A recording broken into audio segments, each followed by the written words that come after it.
দাদায় নাতিরে কয় আমার হায়াত কত বল, ডায়েরি খুলে কয় রে দাদা লম্বা হায়াত আপনার 100 পার হয়ে যাচ্ছে, আমি বয়সে অনেক উপরে, আমার মতো বড় বাহাদুর আর কেউ নাই।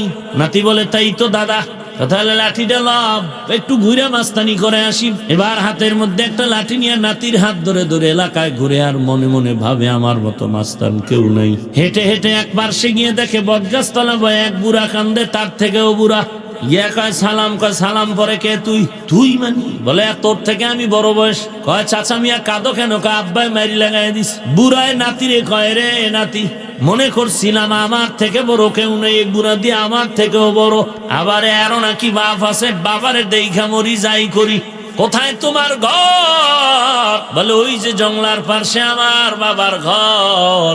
বাড়ি গিয়ে দেখে বাবা বুড়া মানুষ বিছানায় বসে বসে বাদাম খায়। বলে এই বয়সে কেন সন্তানের মারলেন? বলে মারার কারণ ওর দাদায় বলছিল বাদাম আনতে, আনেন এই জন্য মার গেছে। দাদায় নাতির হাত ধরে বলে এরও নাকি বাপ আছে? রেড সিগন্যাল, তাড়াতাড়ি বাড়ির দিকে রওনা হ, সামনে আগাইলে আরো ধুনা খাইতে হবে, বাড়ি খাইতে হবে, তাড়াতাড়ি ঘরে চল। কানে ধর তওবা কর, নিজের অহংকারীর মসনদে নিয়া কোনোদিন আগানো যাবে না। বেদা সাফাবাজি করো পাবলিকের সামনে যে 13 মণ ওজনের কিতাব লই আইছি, বদমাইশ। আমি কোরআন পড়লাম, আয়াত পড়লাম, কয়েকটা হাদিস পড়লাম, এখন কোরআনের আয়াত পড়ার পরে আপনারা বিশ্বাস করেন নাই। এখন কি আমার কোরআন খুইলা আয়াত দেখাইতে হবে? এত নাম্বার পারা, এত নাম্বার লাইন, এত নাম্বার রুকু দেখাইতে হবে? হাদিস পড়লে কি হাদিসের কিতাবে স্টেজে নিয়ে আসতে হবে? দেখাইতে হবে এই হাদিস, দেখাইলে বুঝবেন কসু। কথা কন না কেন? তাহলে 200 কিতাব স্টেজে নিয়ে সাধারণ পাবলিকের সামনে চাপাবাজি করার দরকারটা কি? কত বড় চাপাবাজ! 13 মণ ওজনের কিতাব বাসায় থুইস।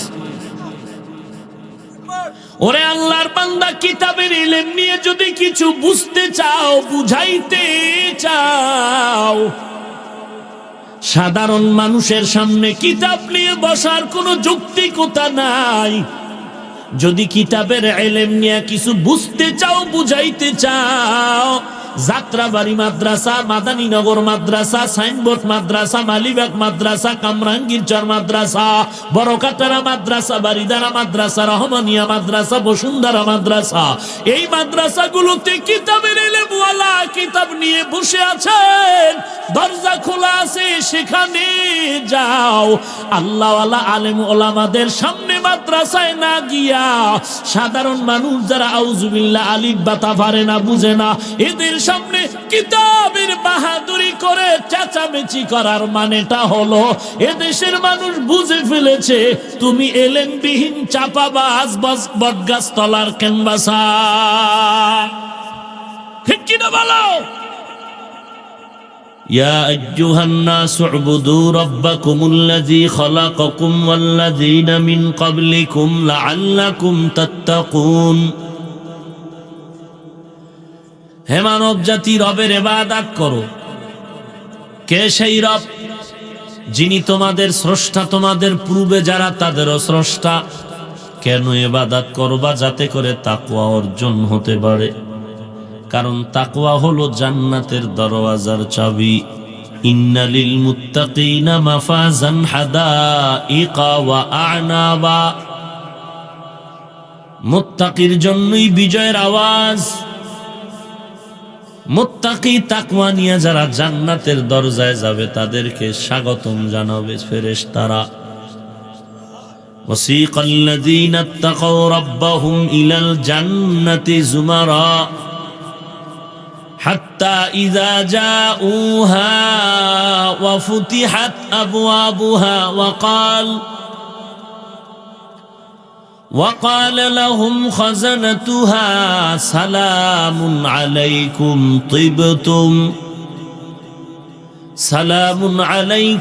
طبتم فادخلوها خالدين।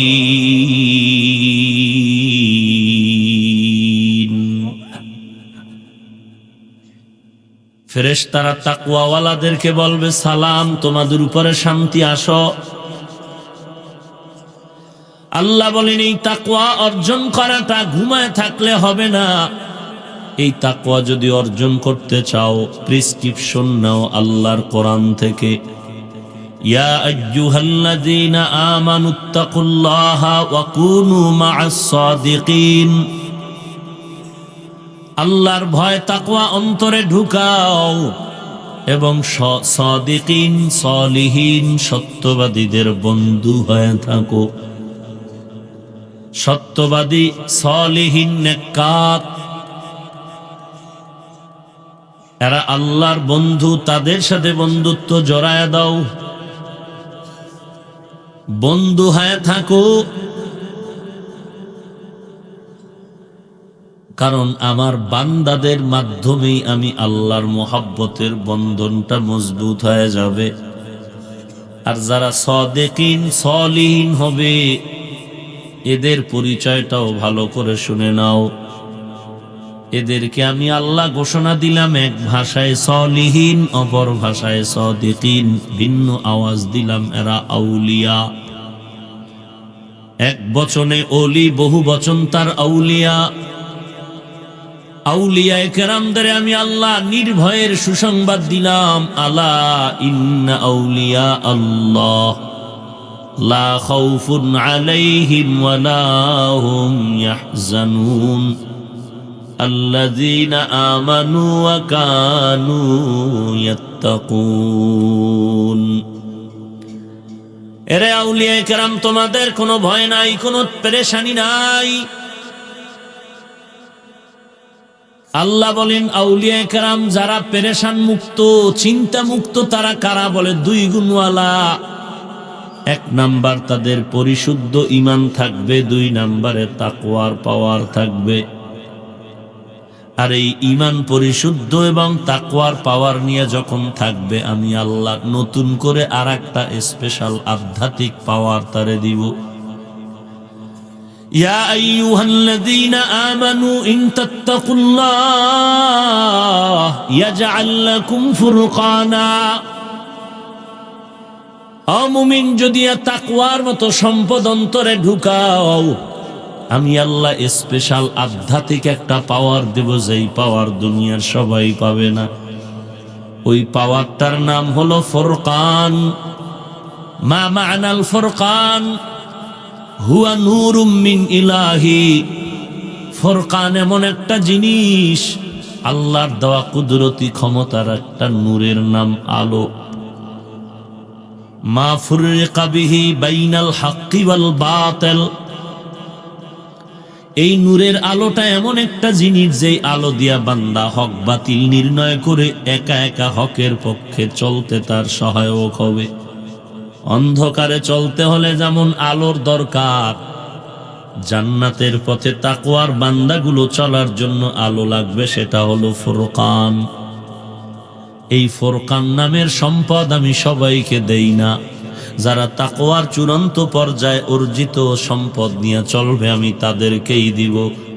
আর এই ফুরকানের পাওয়ার যাদের মধ্যে থাকবে, এরা কখনো লাইনচ্যুত হবে না, বাতিলের রাস্তায় যাবে না। আল্লাহর রাসূল বলেন, ক্বালান নবিয়্যু সাল্লাল্লাহু আলাইহি ওয়া আলিহি ওয়াসাল্লাম, লান তাজতামিআ উম্মতি আলা দালালাতি আবাদা। আল্লাহর নবী বলেন, কখনো একত্রিত হবে না গোমরাহির উপরে গোটা উম্মতেরা। অর্থাৎ সারা দুনিয়ার উম্মত একইভাবে একই সময়ে বাতিল হবে না। বেশি সংখ্যক মানুষের দল যদি বাতিলের রাস্তায় চলে যায়, সংখ্যায় কম হলেও একদল বান্দা এই জমিনে তারা হকের ঝান্ডা নিয়ে থাকবে। লান তাজতামিআ উম্মতি আলা দালালাতি আবাদা।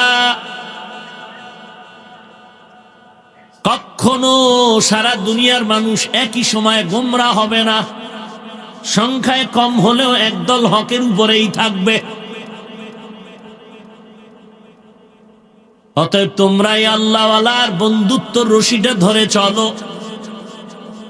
হাসরের ময়দানে আল্লাহর একমাত্র দামি প্রিয় বান্দাদের যখন জান্নাতের দিকে ডাক দিবেন, আল্লাহ ডাইরেক্ট বলবেন না জান্নাতে ঢোকো, আল্লাহ বলবেন আমার খাস বান্দাদের কাছে গিয়া বসো, তারপরে জান্নাতে যাও।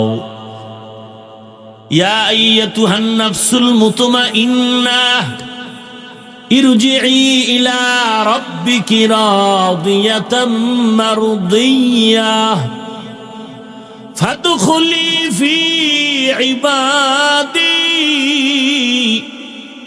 ফাদখুলি ফি ইবাদি ওয়াদখুলি জান্নাতি। আল্লাহ বলবেন আমার ইবাদি, আমার বান্দা, সব আমার বান্দা, কিন্তু এই বান্দা আমার প্রিয় বান্দা। কেমনে বুঝাইতাম? আমার গায়ে একটা জামা আছে, আমার সন্তানের গায়ে একটা জামা। এখন ওই সন্তানের জামাটা নিয়ে যদি আমাকে বলেন হুজুর এই জামাটা কার, বানাইছে কে, আমি বলবাম আমি। টাকা দিছে কে? আমি। আপনি টাকা দিছেন, কাপড় কিনে দিছেন কে? আমি। জামা বানাইছি আমি, টাকা দিলাম আমি, মজুরি দিলাম আমি। হুজুর জামাটা আপনার নাকি? না না, এ জামা আমার না। বানাইলাম আমি, আমার না কেন? টাকা দিলাম আমি, কেন বলি আমার না? বলে এটা সন্তানের জন্য বানাইছি, এটা আমার জন্য বানাইনি। তাহলে আপনি সন্তানের পেছনে এত কিছু ব্যয় করে আমার না আমার না বলেন তো আপনার কি? আমি বলবো আমার টাকা আমার না, টাকা আমার। সন্তানের জন্য টাকা দিয়ে জামা বানাইলাম, ঘড়ি দিলাম, জুতো দিলাম, রুমাল দিলাম, সব দিলাম, এগুলো কিছুই আমার না। সন্তানের বাড়ি বানায় দিলাম 5 তলা, লেখা দিলাম, স্টাম্পে দলিল করে দিলাম, সব আমি দিলাম, সব আমি দিলাম। আমার ঘাম, আমার টাকা, আমার রোজগার, আমার মেহনত সব আমি সন্তানের দিলাম, সব আমি সন্তানকে দিলাম। এই বাড়ি কে বানায় দিছে? আমি, কিন্তু বাড়ি আমার না। সন্তান বাড়ি দিলাম, গাড়ি দিলাম, গাড়িটাও আমার না। তাহলে আপনার কি? আমি বললাম বাড়িও আমি দিলাম, টাকাও আমি দিলাম, গাড়িও আমি দিলাম। এই গাড়িও আমার না, বাড়িও আমার না, সন্তান হলো আমার। আল্লাহ বলেন আসমান বানাইছি আমি, জমিন বানাইলাম আমি, পাহাড় বানাইলাম আমি, সূর্য বানাইলাম আমি, বাতাস বানাইলাম আমি, মাছ বানাইলাম আমি, গাছ বানাইলাম আমি, ফল বানাইলাম আমি। এগুলো কোনোটা আমার না, কোনোটা আমার না, কোনোটা আমার না, সব আমার বান্দার জন্য বানাইলাম। বান্দা তুই বাতাস ভোগ কর, সূর্যের আলো তোর জন্য, পাহাড় তোর জন্য, পানি তোর জন্য, গাছ তোর জন্য, মাছ তোর জন্য, শুধু তুই বান্দা আমার। ফাদখুলি ফি ইবাদি ওয়াদখুলি জান্নাতি। সব আমি বানাইছি, কিন্তু একটাও আমার না। বান্দাগুলো আমার। বান্দাগুলো কার? অতএব আমার বান্দারে কেউ টাইনা টুইনা তোর দলে ঢুকোই পারবি না। দল হবে মদিনার, আর কোনো দল নাই। আমার বান্দারে আমার দিকে আইতে বাধা দিস না। আমার বান্দাকে আমার মসজিদে ঢুকতে বাধা দিও না। আমার বান্দাকে সেজদা দিতে বাধা দিও না। আমার বান্দাকে আমার ইবাদত করতে বাধা দিও না। আমার বান্দাকে আল্লাহর মহব্বতের বন্ধনে তুমি প্রতিবন্ধক হয় না। আমার বান্দা আমার কাছে আসতে চায়, আসতে না চাইলে তুমি বুঝাইয়া আমার দরবারে পৌঁছায়া দাও। আজকে যদি নাও আসো, আমি রশিটা টান দিলে পালাবার কোনো সুযোগ নাই। তোর থেকে বড় বড় বেঈমানেরা পালাতে পারে নাই। কই নমরুদ, কই ফিরআউন, কই হামান, কই কারুন, কই সাদ্দাত। সারা দুনিয়ার বাটপার বেঈমান বাহাদুর গুলো যদি এক পালায় ওজন দেওয়া হয়, নমরুদের সমান হবে না। কিন্তু সেই নমরুদের আমার আল্লাহ লেংরা মশা দিয়ে সাইজ করলেন। ওই আল্লাহ এখন আছে না নাই? আল্লাহর ক্ষমতা খানিকটা দুর্বল হয়ে গেল। তাহলে এত চিন্তা কেন? কয় মাইরা ফালাইব। থাক বেটা, মাইরা ফালাবার ক্ষমতা তো আমার আল্লাহর হাতে। আল্লাহর অর্ডার না দিলে আজরাইল আসবে। তাহলে মরণের যদি ভয় করো, মরার জন্য যদি ভয় পাও, তো মানুষকে না, আমি আল্লাহকে ভয় কর। কারণ তুই যারে ভয় পাও এটার পিছু কিন্তু আজরাইল দাঁড়ানো আছে। ধাক্কাটা দিবে, এমপি নির্বাচন করলো বন্ধু, এই নির্বাচনে এমপি প্রার্থী হলো, তার ডানে বামে বডিগার্ড সিকিউরিটি গার্ড হঠাৎ করে স্ট্রোক করে মারা গেল কয়েকদিন আগে। হ্যাঁ, তাহলে সিকিউরিটি গার্ড যদি মরিয়া যায় তো পাহারা দিবে কে? আল্লাহ কয়, ও বান্দা, মরণের জন্য যদি কাউকে ভয় করতে চাও আমি আল্লাহকে কর, মানুষের করে লাভ নাই, কারণ ওর গলায় টিপও দিয়া দিবে আজরাইল আমার অর্ডারের অপেক্ষা। কয়ার পর কয় ভয় লাগে কেন? কয় খানা বন্ধ করে দিবে। আল্লাহ বলেন রিজিকের চাবি আমি আল্লাহর হাতে। বান্দা যদি খানার চাবি রাখতো তাহলে নিজে ভালো ভালো খাইতো, অন্যরে খারাপটা দিত। কিন্তু কপাল এমন খারাপ, ডাইনিং টেবিলে কত ভালো ভালো খানা যিনি বানাইলো তার কপালে নাই। তোমার জন্য শুধু পাতলা ডাউল, তোমার জন্য আলু ভর্তা, খবরদার দামি দামি মাছ গোস্ত তোমার জন্য না, কারণ তোমার ফ্যাটে গজব। কথা বুঝেন নাই? তাহলে খানার চাবি কে বান্দার হাতে, রিজিকের চাবি কার হাতে?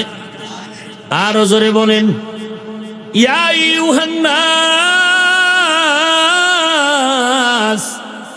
আনতুমুল ফুকারাউ ইলাল্লাহ ওয়াল্লাহু হুয়াল গানিয়্যুল হামিদ।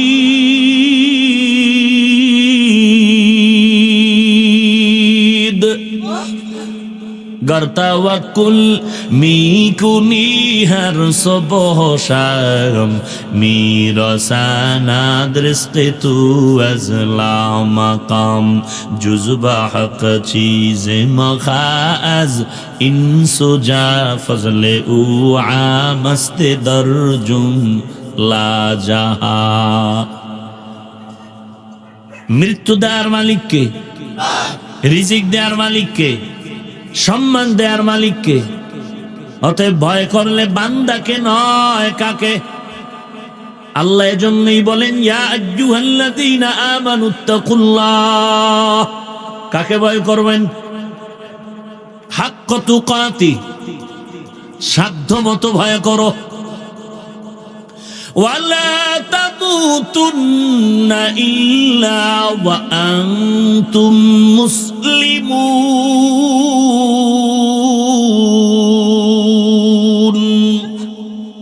মুসলমান না হয় কবরে আবি না। একজন অতি চালাক বলে মরবো না, মুসলমানও হব না। মুসলমান না হয়ে যেহেতু কবরে আসতে নিষেধ, মুসলমান হব না কবরে। মুসলমান না হয় মরবানার ব্যাখ্যা হলো মরণের টাইম যেহেতু তোমার হাতে বাধা নাই, যে কোনো সময় মরণ তোমার পার্শ্বে এসে দাঁড়াতে পারে। অতএব তাড়াতাড়ি মুসলমান হয়ে যাও, মুসলমান হইতে দেরি করিও না। অহংকারী অন্তর থেকে দূর করে দাও। কোথায় গেল বাহাদুর নমরুদ? কোথায় ফিরআউন?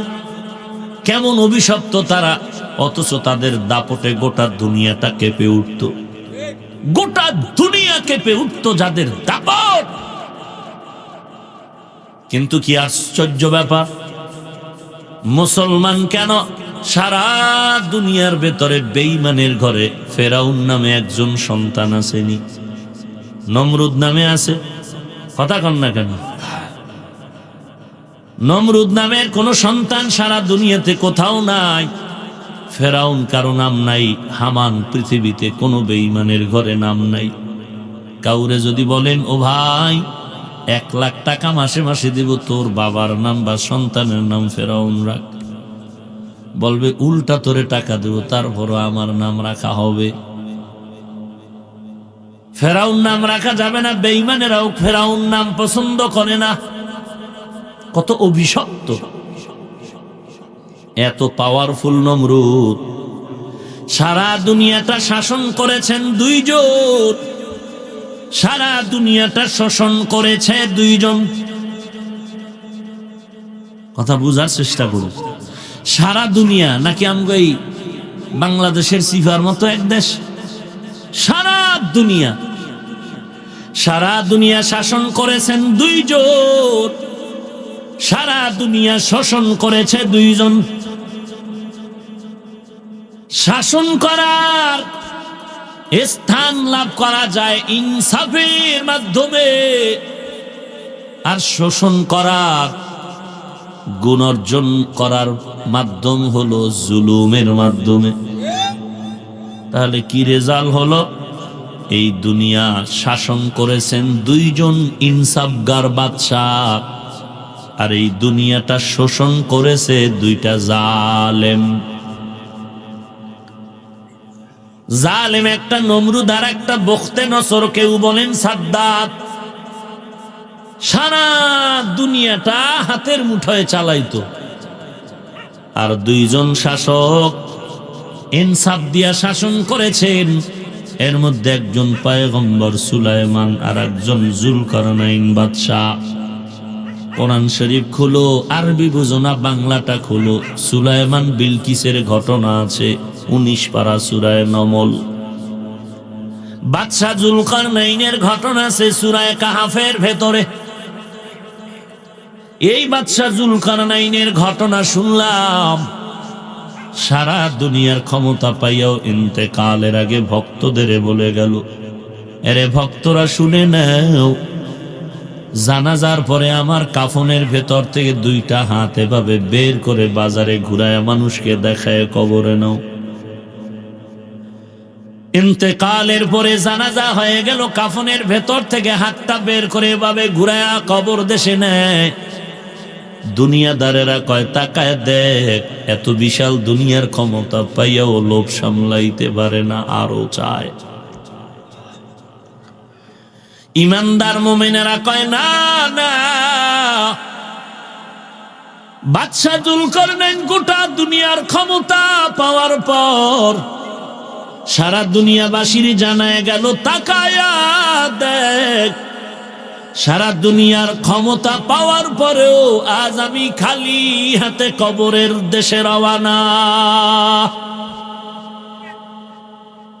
আজ আমি খালি হাতে কবর দেশে রওয়ানা। ওরে আল্লাহর বান্দা, এত মাস্তানি আর বাহাদুরি কেন করো? কিসের অহংকারী, কিসের বড়াই? প্রধানমন্ত্রী মহোদয়, রাষ্ট্রপতি মহোদয়, এমপি মহোদয়, দামি মানুষ। জুরাইন এলাকার এই অঞ্চলে পাটের বাগ এলাকায় রিকশার ড্রাইভার বড় গরিব, থার্ড ক্লাসের বান্দা। এই রিকশার ড্রাইভার বলো, এলাকার সাধারণ কাজের নারী বলো, আর দেশের দামি দামি কোটিপতি বলো, এরা দুনিয়াতে আসার অবস্থা কিন্তু গরিব ধনী সবার সমান। ধনী হওয়ার কারণে লঙ্গি পরে আয় নাই, গরিব হওয়ার কারণে সে উলঙ্গ আসে নাই, ব্যাপারটা এমন না। ধনীর জন্য দুনিয়াতে আসার হালাতটা যেমন, গরিবের দুনিয়াতে জন্মগ্রহণের হালাতই এমন। বিদায় বেলা দিয়ে তাকায় দেখো, ঢাকার কোটিপতির ইন্তেকালে কোন পুরুষ যদি ধনী মানুষ কবর দেশে চলে যায়, তার 3টা সাদা কাপড়। আর আপনাদের এলাকার রিকশার ড্রাইভার গরিব মানুষ মরার সময় তার একটা কম। গরিবের জন্য 3 কাপড়, ধনীর জন্য একটা বেশি। ধনীর জন্য গরিবের জন্য সমান 3টা কাপড়। আম্মাজানদের বেলায় এমন। কোটিপতির নারী দুনিয়া থেকে চলে গেল, তার 5টা কাপড়। আপনাদের এলাকার গরিব নারীর ইন্তেকালের সময়ও 5টা কাপড়। কারো একটা সম্মানের কারণে বেশিও না, গরিব হওয়ার কারণে কমও না। এবার কবর দেশে যখন নিয়ে যায়,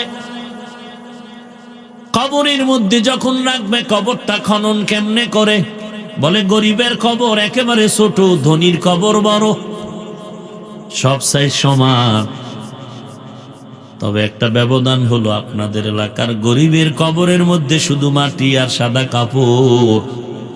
যারা কোটিপতি তাদের কবরে তোশক দেওয়া হয়, টেলিফোনের ব্যবস্থা, বরং পাড়ায় পাড়ায় মাটি। যখন মাটি দেয় সবার বেলায় আওয়াজ একটা, মিনহা খলাকনাকুম ওয়া ফিহা নুঈদুকুম ওয়া মিনহা নুখরিজুকুম তারাতান উখরা। এবার সবাই আয়াত পড়ে মাটি দিয়ে বিদায়। কেউ নাই কবর দেশে, এখন কেউ নাই। আপনাদের জানা আছে দুইজন ফেরেশতা আল্লাহর অর্ডারে ভেতরে হাজির হয়ে গেল। ভেতরে আসার পরে প্রশ্ন করবে তিনটা। তবে দুনিয়ার টাকাওয়ালা কোটিপতির জন্য প্রশ্ন হবে একটা, সবার সমান। তবে ধনীদের জন্য প্রশ্নটা একটু হালকা হবে, কারণ এরা খুব ব্যস্ত ছিল জমিনে, এজন্য প্রশ্ন হালকা। টেলিফোনের কারণে হালকা হবে। প্রশ্ন সকলের তিনটা, প্রশ্ন সবার সমান। তুমি ধনীর মেয়ে নাকি ছেলে? তুমি গরিবের সন্তান নাকি ধনীর সন্তান? তুমি কোটিপতি নাকি তুমি ইঞ্জিনিয়ার? তুমি ডক্টর নাকি ডাক্তার? তুমি মুহাদ্দিস না মুফাসসির? তুমি গরিব নাকি ধনী? কোনো উপায় নাই, সব সাইজ এক হয়ে গেল। আল্লাহর ওয়ার্ডারে ফেরেশতারা তিনটা প্রশ্ন করবে।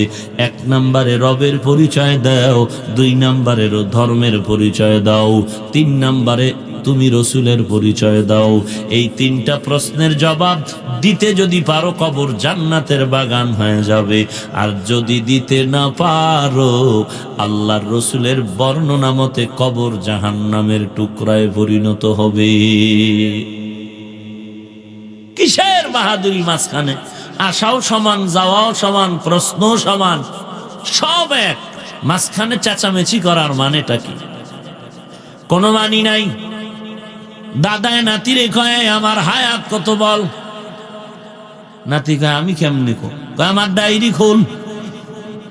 ডায়েরি খুলে কয়, রে না দাদা, লম্বা হায়াত আপনার 100 পার হয়ে যাচ্ছে। তাই নাকি? বলে হ্যাঁ। বলে তাতে এই জমিনে আমার মতো বাহাদুর বড় মাস্তান কেউ নাই। আমি বয়সে অনেক উপরে, আমার মতো বড় বাহাদুর আর কেউ নাই। নাতি বলে, তাই তো দাদা। তাহলে লাঠিটা লাভ, একটু ঘুরে মাস্তানি করে আসি, এলাকায় ঘুরি। এবার হাতের মধ্যে একটা লাঠি নিয়ে নাতির হাত ধরে ধরে এলাকায় ঘুরে, আর মনে মনে ভাবে আমার মতো মাস্তান কেউ নাই। একটু মাস্তানি করার জন্য রাস্তায় বের হয়ে গেল। হেঁটে হেঁটে একবার সে গিয়ে দেখে বটগাছতলা বয়ে এক বুড়া কান্দে, তার থেকেও বুড়া। ইয়া কয় সালাম, কয় সালাম পরে, কে তুই? তুই মানে? বলে তোর থেকে আমি বড় বয়স। কয় চাচা মিয়া কাঁদো কেন? কয় আব্বাই মারি লাগাই দিস। তোর বাপ আছে? কস কি? মনে করছিলাম আমার মতো বাহাদুর বাটপার চাপাবাজ কেউ নাই। আমি বড়, আমি বড়, আমি বিশ্ব আশেক। রাস্তায় নাইমে দেখি আমার থেকে বড় বান্দার অভাব নাই। মনে করেছিলাম এই জমিনটা জঙ্গল, খালি বাঘ নাই, সিংহ নাই। এখন মনের মতো জঙ্গল চারায় খাবো। এই জমিনের মধ্যে বাঘের সিংহের হুঙ্কার দিত সৈয়দ ফজলুল করিম চরমনাই। এই জমিনের মধ্যে বাঘের সিংহের হুঙ্কার দিতেন ফজলুল হক আমিনী রহমাতুল্লাহ আলাইহি। এই জমিনের মধ্যে সিংহের গর্জন দিতেন বাইতুল মুকাররমের খতিব আল্লামা ওবায়দুল হক রহমাতুল্লাহ আলাইহি, শাইখুল হাদিস আল্লামা আজিজুল হক রহমাতুল্লাহ আলাইহি, শামসুল হক ফরিদপুরি রহমাতুল্লাহ আলাইহি, হাফিজি হুজুর রহমাতুল্লাহ আলাইহি, পীরজি হুজুর রহমাতুল্লাহ আলাইহি। বড় বড় সিংহের গর্জন দিয়ে এক এক করে সবাই বিদায় হয়ে চলে গেলেন। এখন বুঝি একটু রসুলের গালি দেওয়া যাবে, কোরআনরে একটু বিরোধিতা করা যাবে। বেঈমানেরা টের পাও নাই, তাদের হাতে গড়া রুহানি সন্তানেরা কিন্তু মরে না। ধাক্কা দিলে পালানেরও জায়গা বেঈমানেরা পাবি না। ঠিক কিনা বলো?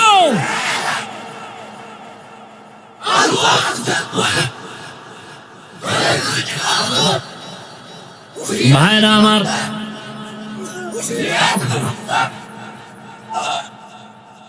জঙ্গল খালি না, খালি না। বুড়ায় নাতিরে কয়, রে নাতি, মনে করছিলাম আমার থেকে বড় কেউ নেই, বুড়া দিয়ে আমার থেকেও বড়, আবার এরও নাকি বাপ আছে, বাবারে দেখা মরি যাই করি। কোথায় তোমার ঘর? বলে ওই যে জংলার পাশে আমার বাবার ঘর। তোমরা কয় ভাই? কয় 9 জন আর আমি ছোট। 9 ভাইয়ের মধ্যে আমি ছোট। এবার বাবারে দেখার জন্য বাড়ি গেল।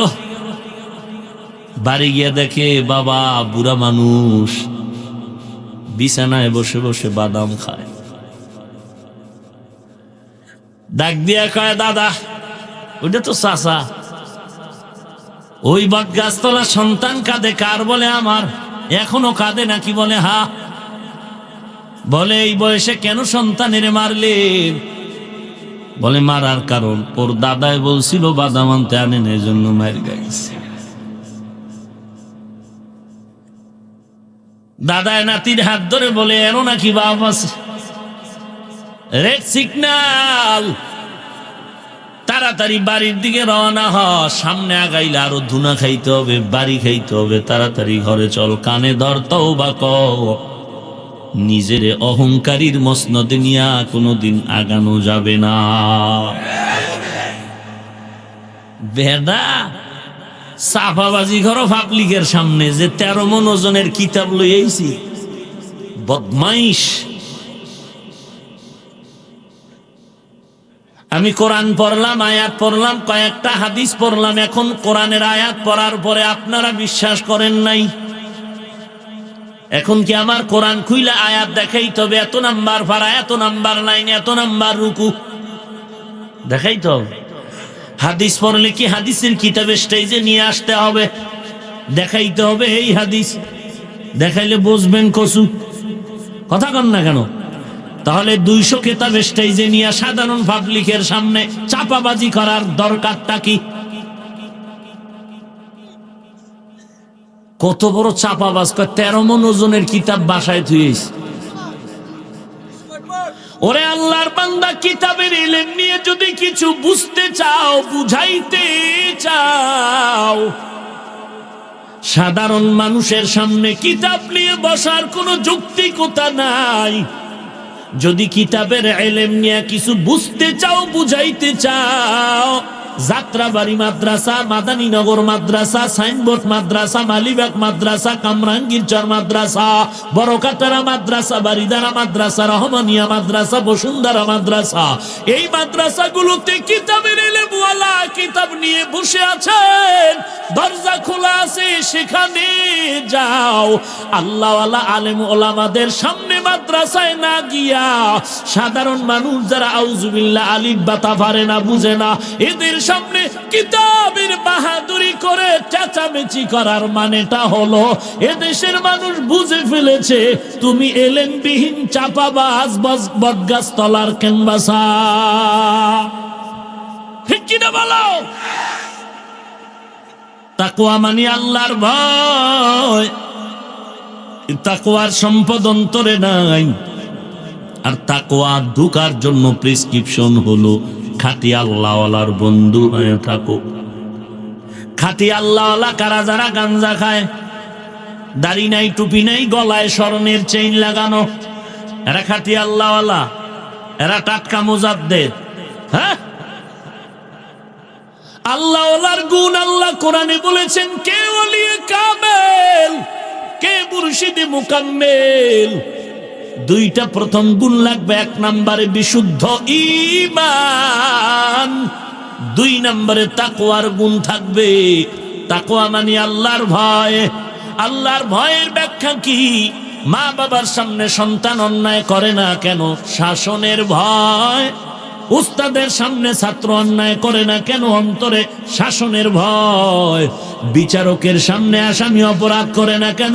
জেলখানার শাস্তির ভয়। এরে বান্দা, যার মধ্যে তাকওয়া থাকবে, আল্লাহওয়ালার মধ্যে তাকওয়া যদি থাকে, আল্লাহর ভয় অন্তরে থাকবে, তার ব্যাখ্যা হলো গলায় ছুরি যদিও আসবে, আল্লাহকে বেজার করে গুনার কাছেও যাবে না। ফতুয়া দিবেন আপনারা, আমগো হুজুরগো কোনো ফতুয়া নাই। দেশ চালান আপনারা, ফতুয়া দিব আমি? ফতুয়াও দেবেন আপনারা। বলেন বেপরদায় চলা সওয়াব, ফতুয়া দেন বেপরদায় চলা সওয়াব, ঢোল বাজানো সওয়াব, গালাগালি করা সওয়াব, কারো হক নষ্ট করা সওয়াব, দাড়ি কাটা সওয়াব। তাহলে পীরের নামে যদি ভণ্ড দাড়ি কাটে, বেপরদায় চলে, নামাজ না পড়ে, পর্দা না করে, হালাল না খায়, এটা মুজাদ্দেদ, এটা কামেল পীর না টাটকা ভণ্ড? এটারে যারা ভণ্ড বলে না তারাও ভণ্ড। কি বুঝলেন? পীরের বিরুদ্ধে বললাম। ওরে আমিও তো পীরের মুরিদ, আমিও পীরের মুরিদ। তবে আমার স্লোগান, আমি পীরকে মানব ততক্ষণ, পীর আমার নবীর সুন্নত মানবে যতক্ষণ।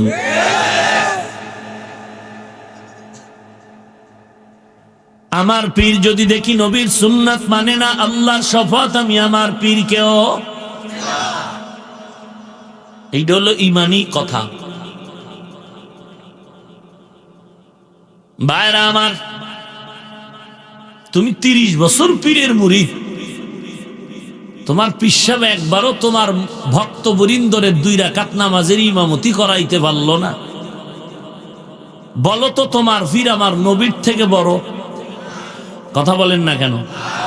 পৃথিবীর কোন পীর আমার রসুল থেকে বড়? তো সেই রসুল যদি দিনের দাওয়াত দিয়ে তায়েফে পাথরের বৃষ্টি খায়, ওহুদের ময়দানে রক্ত ঝরায়, তোমার ফিসামামগ এলাকায় বয়ান করতে আসলো না কেন? তোমার পীর 30 বছরে বাংলাদেশে কালেমার দাওয়াতে বাইর হলো না কেন? জবাব দে ভণ্ড,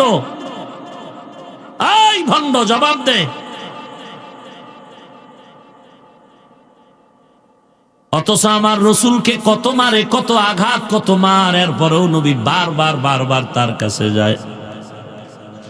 খাজা মঈনুদ্দিনের ভক্ত, এই ভণ্ড, খাজার নামে গান গাও। খাজা মঈনুদ্দিন মদিনা থেকে ভারতে আসলেন, কালেমার দাওয়াত দিলেন। 90 অথবা 99 অথবা 96 বিধর্মী লক্ষ কালেমা পড়েছে তার হাতে। ভারতবর্ষে ঘুরে ঘুরে দাওয়াত দিলেন। ও খাজার ভক্তরা জবাব দাও, তুমি কোন খাজার দরবারে গেছো? তুমি কি খাজা মঈনুদ্দিনের থেকে বড় হয়েছো? তিনি যদি মদিনার থেকে ভারতে এসে কালেমার দাওয়াত দেয়, 90 লক্ষ বিধর্মী যদি কালেমা পড়ে, তোমার পিসা বেরে কেন বললা না? ও পিসা হুজুর, আপনি বের হয়ে মানুষের দাঁড়ে দাঁড়ে গিয়ে দাওয়াত দেন, কারণ আল্লাহওয়ালার চেহারা দেখলেও মানুষের দিলটা শান্ত হয়ে যায়। ওরে আল্লাহর বান্দা, তোমার পীর আসলো না কেন? তোমার পীর জুমার ইমামতি করলো না কেন? তোমার পীরে নামাজের ইমামতি করে না কেন? যতই যুক্তি দাও, চাপাবাজি চলবে না। আসল ব্যাপার হলো কোরআন শরীফ পড়তে জানে না, এই কারণে ইমামতির মুসাল্লায় দাঁড়ায় না। আল্লাহর শপথ করে বলি, যেই পীর নামের ভণ্ড ইমামতির মুসাল্লায় দাঁড়াবার যোগ্যতা নাই, তার পীর দাবি করার যোগ্যতা নাই। সোজা কথা, মানলে মানো, না মানলে নাই। তবে ঝগড়া নাই, দ্বন্দ্ব নাই। তোমার কবরে তুমি যাবে, আমার কবরে আমি যাব। এরে আল্লাহর গোলাম, এ সমস্ত ভেজালের মূলে একটা সমস্যা, তাকওয়া নাই, আল্লাহর ভয় নাই। এজন্য আল্লাহ বারবার বলেন, আমাকে ভয় কর। আমার নবীর থেকে বড় দামি আর কেউ নেই। আছে খাজা মঈনুদ্দিন দামি, আমার নবীর থেকে শাহজালাল দামি, কেউ না। যে নবীর কোন গুনাহ, সেই নবীকে আল্লাহ বলেন, ইয়া আইয়ুহান নাবিয়্যুত্তাকিল্লাহ ওয়ালা তুতিইল কাফিরিন ওয়াল মুনাফিকিন। ও নবী, আপনি আমাকে ভয় করেন। যে নবীর কোন গুনাহ, সেই নবীকে আল্লাহ বলেন, নবী আপনি আমি আল্লাহকে ভয় করেন। আপনি কে? এরে নবীর উম্মতের দান। নবী কালেমার দাওয়াত দিয়া মানুষের পায়ে ধরে ধরে বলে, নবীর তরিকা মানো, নবীর উপরে ঈমান আনো, কালেমা পড়ো, কোরআনের আইন অনুযায়ী জীবন চালাও। ওরে আল্লাহর বান্দা, আজকে কেন এত বিরোধিতা, কেন এত দ্বন্দ্ব? তুমিও আল্লাহর বান্দা, নবীর উম্মত, আমিও আল্লাহর বান্দা, নবীর উম্মত। তোমার বাইতুল্লাহ, আমার বাইতুল্লাহ এক, তোমার আমার কোরআন এক, তাহলে ভিন্নতা হবে কেন, দ্বন্দ্ব হবে কেন? আমি পাস করলি টুপি মাথায় দিয়া তো তোমার টুপিরে গালি দিলাম না, হিংসাও করি না, দেখলে আগে সালাম দেই। তুমি কেন আমার টুপিরে গালি দাও? তোমার পোশাক দেখে আমি লম্বা জামা পরেছি, ভিন্ন পোশাকওয়ালাকে হিংসাও করলাম না, গালিও দিলাম না, তুমি আমারে কেন গালি দাও? আমি কওমি মাদ্রাসায় লেখাপড়া করেছি, কোনদিন আলিয়ারে গালি দিলাম না, স্কুল কলেজের বিরুদ্ধে বললাম না, তুমি আমার কওমিরে কেন গালি দাও বলো? তুমিও জান্নাতে যেতে চাও, আমরাও জান্নাতে যেতে চাই, তাহলে হিংসা হবে কেন? মারাত্মক দ্বন্দ্ব ভেতরে থাকবে কেন? তুমিও নবীর আশেক, আমিও আশেক, তো ঝামেলাটা কোথায়? কয় হুজুর সবই ঠিক আছে, খালি ইয়া নবী কয় একটু টান দিলি হয়ে যেত। দাঁড়াইয়া নবীর এসকে যদি একটা টান দিতেন, ইয়া নবী সালাম আলাইকা, তাইলেই তো হয়ে যাইত।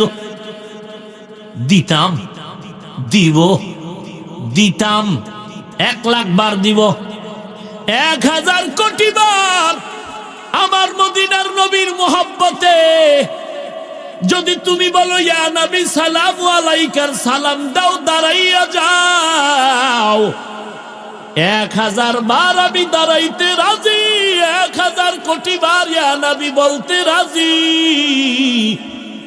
তবে আমার কথা হলো, নবীর রেখে যাওয়া 10 লক্ষ হাদিস এই জমিনের মধ্যে আছে, কম বেশি। এই হাদিসগুলোর মধ্যে একটা হাদিস পারলে দেখাও, সহি লাগবে না জয়ীফ, সহি হাদিস লাগবে না, জয়ীফ হাদিস দেখাও। কোন হাদিসে নবী বলেছে ইয়া নবী সালাম আলাইকা বলে আমারে সালাম দাও? যদি একটা হাদিস দেখাইতে পারো, 1,000 কোটি বার আমরা দিব। বরং এই সিস্টেমে সালাম আবু বকর দেয় নাই, ওমর দেয় নাই, ওসমান গনি দেয় নাই, কোন সাহাবারা দেয় নাই। পারলে দলিল দাও, 1 নম্বরে হাদিস দাও, না পারলে সাহাবারা করছে তার দলিল দাও। যদি বলো না তোমরা যে হানাফি হানাফি হানাফি মাযহাবের, চিৎকার দাও, বলো দাঁড়াইয়া ইয়া নবী সালাম আলাইকা সালাম দিলে যদি আমার নবী খুশি হয়, আল্লাহ খুশি হয়। এমন দামি বরকতের খুশির কাজটা আবু বকর করলেন না কেন, ওমর করলেন না কেন, ওসমান করলেন না কেন, কোন সাহাবায়ে কেরাম করলেন না কেন, আবু হানিফা করলেন না কেন, ইমাম মালিক করলেন না কেন, ইমাম শাফি করলেন না কেন, আহমদ বিন হাম্বল করলেন না কেন?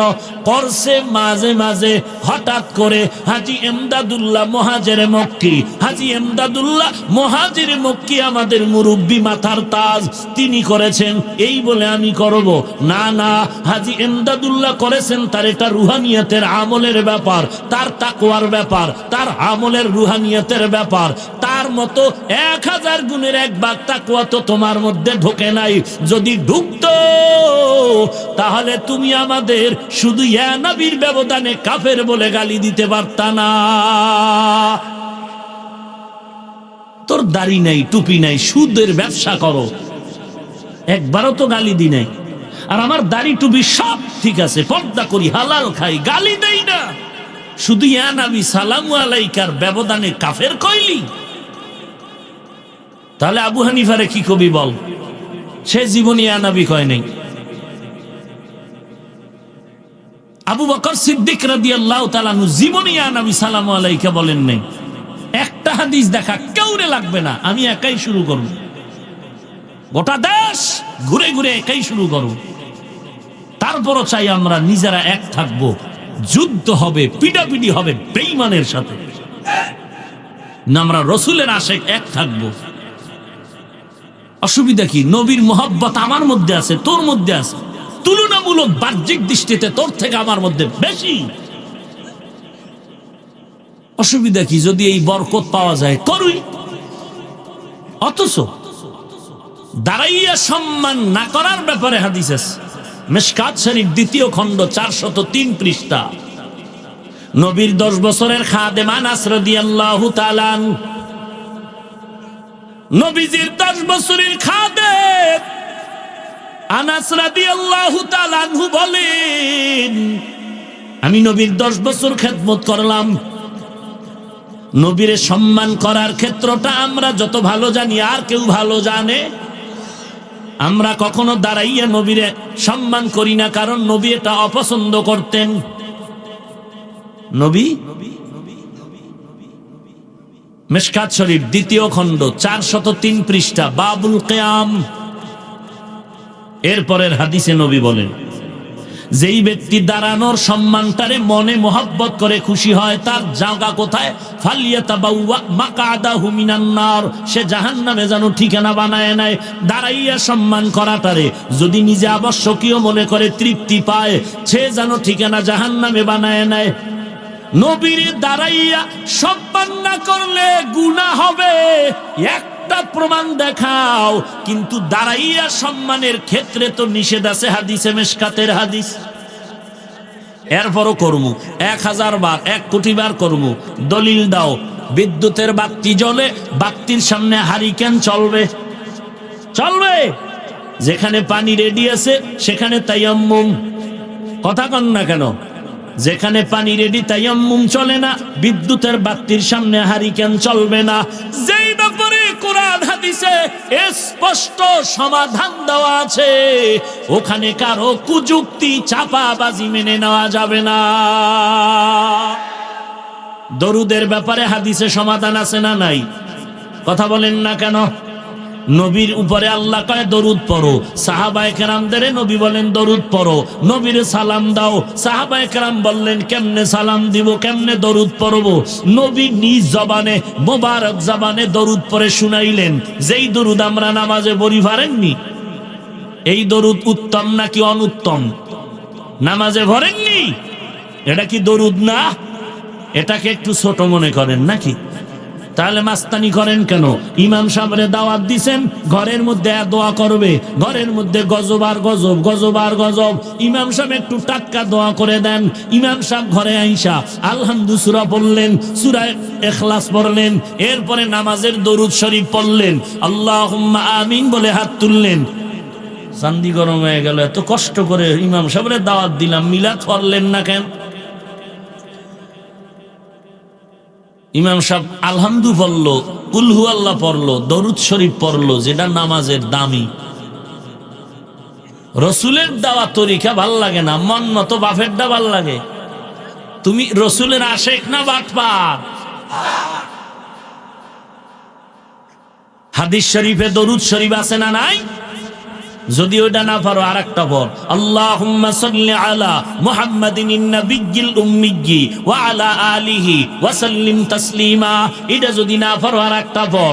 আমি যে খুতবায় পড়লাম, আল্লাহুম্মা সাল্লি আলা রূহি মুহাম্মাদিন ফিল আরওয়াহ ওয়া আলা জাসাদি মুহাম্মাদিন ফিল আজসাদ, যদি এটাও না পারো সংক্ষেপ ভাবে পড়, সাল্লাল্লাহু আলাইহি ওয়া আলিহি ওয়া সাল্লাম, সাল্লাল্লাহু আলাইহি ওয়া আলিহি ওয়া সাল্লাম, সাল্লাল্লাহু আলাইহি ওয়া আলিহি ওয়া সাল্লাম। একবার পড়বি 10টা গুনাহ মাফ, 10টা নেক যোগ হবে, আল্লাহর দরবারে 10 গুণ মর্যাদা বেড়ে যাবে। দরুদ শরীফ হাদিসে নবী শিখাইছেন কিনা? অতএব বাতি থাকলে মোমবাতি চলবে না, পানি থাকলে তায়াম্মুম চলবে না। দরুদের সমাধান যদি হাদিসের মধ্যে স্পষ্ট থাকে, তাহলে মেড ইন জাপান আর পাকিস্তান আর চট্টগ্রাম সিলেটের দরুদ লাগে লাগে। না থাকলে না করুন, বাক না থাকলে রুডি।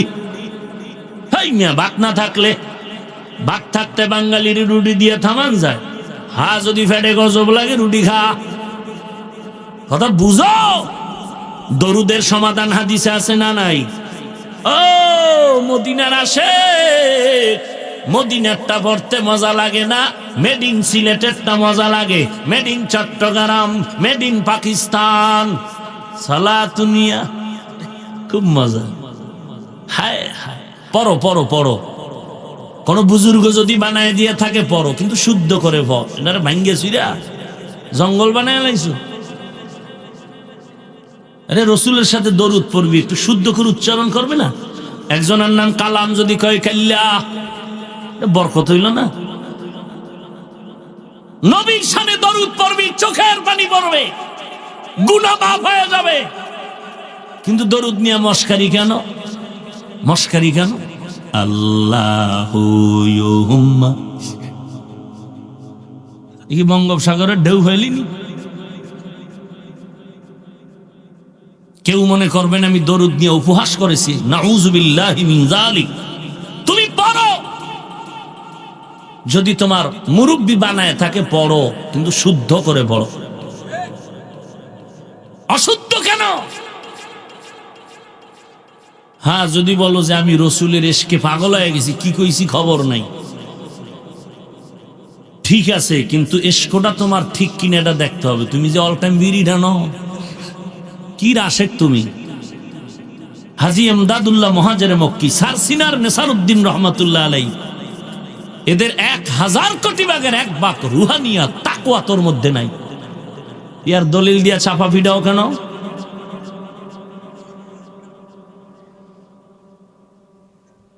তার ফ্যামিলি তো সব আল্লাহওয়ালা, তা অল টাইম তার ঘরে কোরআন তেলাওয়াত জিকির। তোমার ছেলে তো নামাজ পড়ে না, তোমার মেয়ে তো পর্দা করে না, তোমার স্ত্রী কোরআন পড়তে জানে না, তোমার বিল্ডিং সুদের টাকায়, ব্যবসা সুদের টাকায়। তুমি যদি বলো আমি হাজী ইমদাদুল্লাহর মোহব্বতে পড়ি, মিথ্যা কথা, ধোঁকাবাজি। দাঁড়াইয়া নবীর ইয়া নবী বললে যদি বরকত হয়, এই বরকত আবু হানিফা করলেন না কেন? জবাব দাও।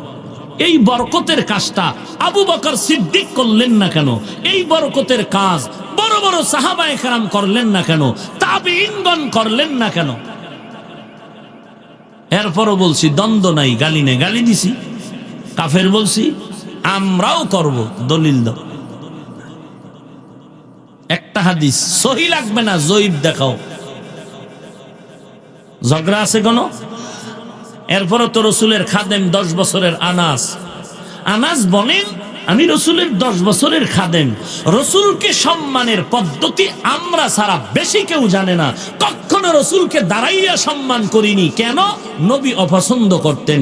দাঁড়াইয়া নবীরে সম্মান করা অপছন্দ করলে যদি কাফের হয়, রসুলের খাদেম আনাস রাদিয়াল্লাহু তাআলা আনহু যে বললেন আমরা দাঁড়াইয়া নবীকে সালাম দিতাম না, সম্মান করতাম না, নবী অপছন্দ করতেন।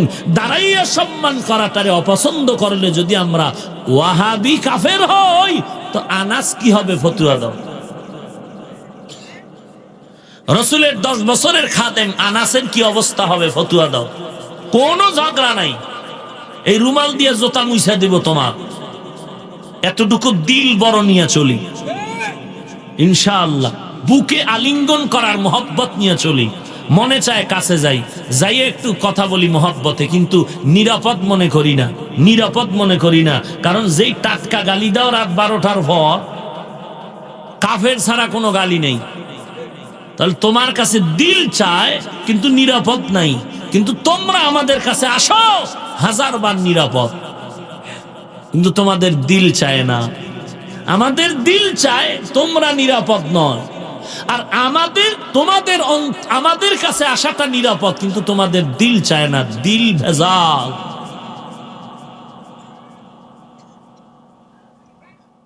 আল্লাহ হেদায়েত দান করুন। আরো জোরে বলেন। বেয়াদবিরও তো একটা সীমানা থাকা দরকার। মানুষ বেয়াদবি করে, একটা সীমা আছে। হাটহাজারীর মতো আল্লাহর বান্দা আহমদ শফি দামাত বারাকাতুহুম, এরে যদি কয় যে পটুয়াখালীর কোন বাউফল থানায় বহাসে বয়নায় আহমদ শফি পালায় গেছে, এই কথাটা কত বড় বেয়াদবি আর ধৃষ্টতাপূর্ণ কথা। অলিপুরি সাহেব পালায় গেছে, এই সমস্ত বাজে কথা তাও লোকালয়ে যদি বলে। অলিপুরির পালায় যাওয়ার কারণ কি? আহমদ শফি জীবনে পটুয়াখালী বাউফল থানায় 14 গোষ্ঠীও যায় না তার। এই সমস্ত মিথ্যা অপবাদ দেওয়ার মানেটা কি? সাধারণ মানুষকে বিভ্রান্ত করার মানে কি?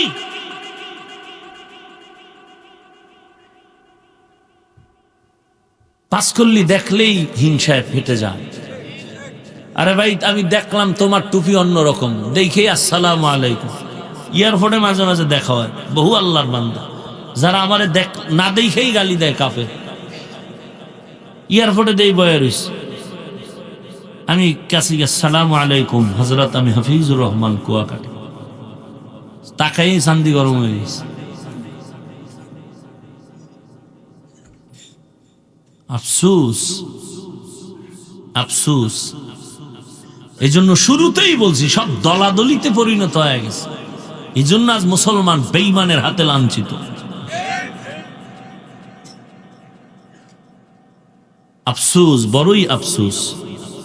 আল্লাহ হেদায়াত দান করুন। রাগ করতেছেন? আর একটু সামনে আগাবো। আল্লাহ আল্লাহ সবাইকে মাফ করে দিন। আরো আস্তে করে বলেন। তাকওয়া নাই, তাকওয়া নাই, তাকওয়া নাই, আল্লাহর ভয় অন্তরে নাই। এজন্য আল্লাহ বলেন তাকওয়া অন্তরে ঢুকাও। ইয়া আইয়ুহাল্লাযীনা আমানুত্তাকুল্লাহ আকুলু কাওলান সাদীদা। এক নাম্বার গুণ আল্লাহকে ভয় কর। দুই নাম্বার গুণ জবানের হেফাজত করো। এক নম্বরে তাকওয়া অন্তরে ঢুকাও, দুই নম্বরে জবান হেফাজত করো। ও ভাইজান, নিজের ভেতরে ইসলামের আমল ঢুকাও, রসুলের সুন্নতের আমল ঢুকাও। এরে বান্দা, এত হিংসা অন্তর থেকে দূর করে দাও। আজকে তুমি আমি দূরত্ব করার কারণে আজকে বেঈমানেরা ফাঁকে ফাঁকে আমার নবীরে সন্ত্রাসী বলে গালি দেয়। এক বেঈমান বলে নবীর দাড়ি ছাগলের দাড়ির মতো। এক বেঈমান বলে কোরআন শরীফ পুরান হয়ে গেছে, পাল্টানো দরকার। এরে নবীর উম্মতের দল কাফের কাফের কাফের বলে গালি দেয়। মাযহাব মানি, এই জন্য আমি মুশরিক। তুমি মানো না কেন? কয় নবী মানে নাই, মানি না। তাবলীগ কেন করো না? কয় নবী করে নাই, করি না। পীর সাহেবের কাছে কেন যাও না? বলে নবী যায় নাই, আমরাও। আপনারা ঘুমাননি? খুব ভালো করে খেয়াল রাখেন, বাড়ি গিয়ে ফ্যাস লাগায়েন না। প্রশ্ন কি করলাম? মাযহাব মানেন না কেন? কয় নবী মানে নাই, মানি না। তাবলীগ করেন না কেন? নবী করে নাই, করি না। পীর সাহেবের কাছে যান না কেন? নবী যায় নাই, যাই না। খেয়াল করেননি? শার্ট প্যান্ট টাই পরেন কেন? এবার স্লোগান ঘুরায় কয় অসুবিধা কি? কেন তুমি এখন ওই স্লোগানটা দিতে পারলা না? নবী শার্ট প্যান্টটাই পরে নাই, আমিও পরব না। এখানে গিয়ে তুমি মনে খাহেশ মিটাইয়া বললা অসুবিধা কি? আমিও যদি তোমার স্লোগান দিয়া বলি মাযহাব মানলে তোর বাবার অসুবিধা কি? তাবলীগ করলে তোর দাদার অসুবিধা কি? পীরের দরবারে গেলে তোর নানার অসুবিধা কি? অসুবিধা একটাই, আল্লাহর ভয় তাকওয়া অন্তরে নাই। हर के दारत खौफे हक दर दिल मदम जन्नतुल मावा देहद उरामकाम। আল্লাহর ভয় অন্তরে ঢুকাও। আমরা কোনোদিন ব্যক্তির পূজা করি না, আমরা ব্যক্তির গুণগান গাই না। এই যে 1.5-2 ঘন্টা বয়ান ডেলি করি, গতকাল চট্টগ্রাম, আগের দিন সেন্ট মার্টিন, এত বয়ান প্রায় 3 ঘন্টার কাছাকাছি বয়ান করলাম। এত চিৎকার করে জীবনে বয়ান করলাম। কোনোদিন তো ব্যক্তির নামে প্রশংসা কমই করি, 2-1টা কথা বলি বুঝাবার জন্য। হাটহাজারের হুজুরের নাম নেই, হাফেজজি হুজুরের নাম নেই, চরমনের হুজুরের নাম নেই, দাওয়াত ও তাবলীগের নাম নেই, ইলিয়াস রহমাতুল্লাহ আলাইহির নাম নেই, বুঝাবার জন্য, আমল ভালো করার জন্য, আকীদা ভালো করার জন্য। কিন্তু প্রশংসা করি না, আর তার কাছে আসো, আমার পীরের দরবারে আসো, আমার পীর ছাড়া বাংলাদেশে কোনো পীর নাই। এই সমস্ত তো আমরা চাটু করি, চাপাবাজি করি না। ব্যক্তির পূজায় গিয়ে আমরা অন্ধের মতো চিৎকার করি না। এরপরও বলো আমরা ব্যক্তির পূজা করি, আমরা মুশরিক। অথচ আমরা তোমাদের ব্যাপারে দুই একটা কথা যেই টোটাল বয়ানে বললাম, গালিও দিলাম না, দুইটা কথা যদি উঁচু কণ্ঠে বের হয়ে যায়, ফাঁকে ফাঁকে কিন্তু ক্ষমা চেয়ে নিচ্ছি, মাফ করে দেন। বেজার হইছেননি, বারবার জিগাই। উদ্দেশ্য হলো কেউ যেন বেজার না হয়। আমরা ব্যক্তির দরবারে মানুষের ডাকি না, আমরা চাই তুমি টুপি কালো দাও, সাদা দাও, গোল দাও, লম্বা দাও, সবুজ দাও। আমাদের মাকসাদ কোনো কালার না, কোনো দ্বন্দ্ব না, দলাদলি না। আমরা চাই তুমি নবীর উম্মত, মদিনার আদর্শের টুপি লাগাও। মদিনার উম্মত, তুমি মদিনার আদর্শে দাড়িটা লম্বা করো। মদিনার আদর্শে তুমি পর্দা করো। তুমি আমার দলের মতো রঙে রং লাগাও না। না, নবীর সুন্নাত টুপি মাথায় দাও, টুপি মাথায় দাও, যে কালারের দাও আগে দাও, টুপি মাথায় দাও আগে মাথায় দাও, সুন্নাত অনুযায়ী মাথায় দাও। কালার কোনটা সেটা পরে, আগে একটা ঢুকা। এরপরে যদি দেখো কালার এটা ভালো লাগে না, আর একটা তো আর একটা দিস, কিন্তু আগে টুপি দে মাথায়। এরে নবীর উম্মতের দল, আমরা আমাদের ব্যক্তিদের গুণগান গাই না, অথচ আমগো ব্যক্তি যারা মুরব্বী তাদের গালি দিল আমরা পাল্টা গালি দেই না। অথচ আমরা মাঝে মাঝে ডাক্তার জাকির নায়েকের নাম নেই, মুরব্বীরা বয়ান করে, শালীন ভাষায় বয়ান করি মুরব্বী মানুষকে বুঝাবার জন্য। শুধু নামটা নিলেই ওদের চান্দি গরম হয়ে যায়। তারা অল টাইম জাকির নায়েকের গুণগান গায়, কত আল্লাহর বান্দার গুণগান গায়। গাইতে গিয়া আমগো কাফের মুশরিক পর্যন্ত বলে। তাহলে প্রমাণ হয়ে গেল ব্যক্তির পূজা আমরা করি না, মূলত তোমরা করো। আমরা জীবন চরমনের গুণগান গাবো, ব্যাপারটা এমন না। চরমনের গুণগান গাবো ততদিন যতদিন সুন্নতের লাইনে থাকবে। আবু হানিফার গুণগান চলবে ততক্ষণ, সুন্নাত মানবে যতক্ষণ। তাবলীগের গুণগান গাইবো যতক্ষণ, সুন্নাত মানবে ততক্ষণ। কথা ঠিক না? এই যে তাবলীগ নিয়ে কত কথা, কত কথা, কত কথা, সব জবাব আমরা দেই।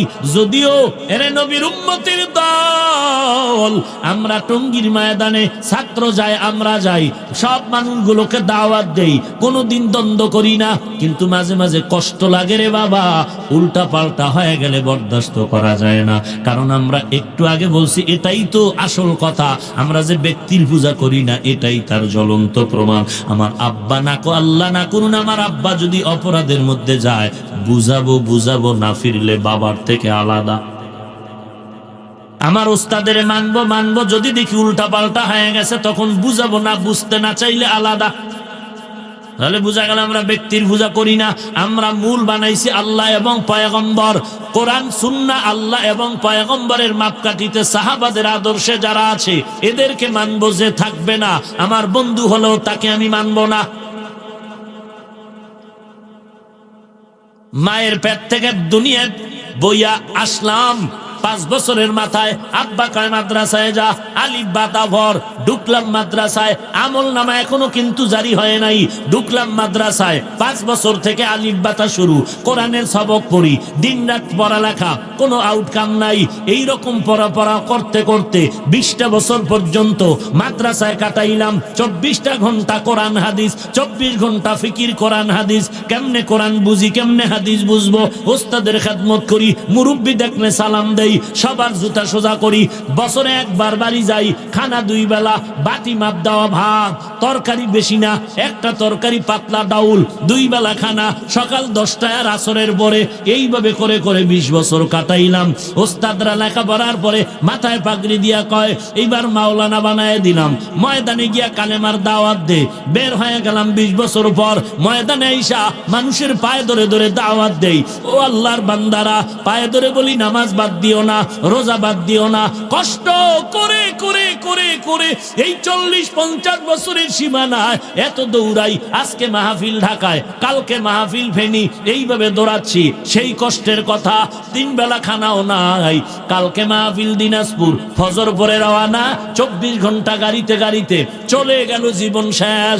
এরে নবীর উম্মতের দল, এই জীবনটারে দাওয়াতের কাজে কোরআন হাদিস নিয়ে গবেষণা করে করে কাটাইলাম। এখন মসজিদে ঢাকা ইমামতি করুম, জুমার নামাজ পড়াইতে যামু।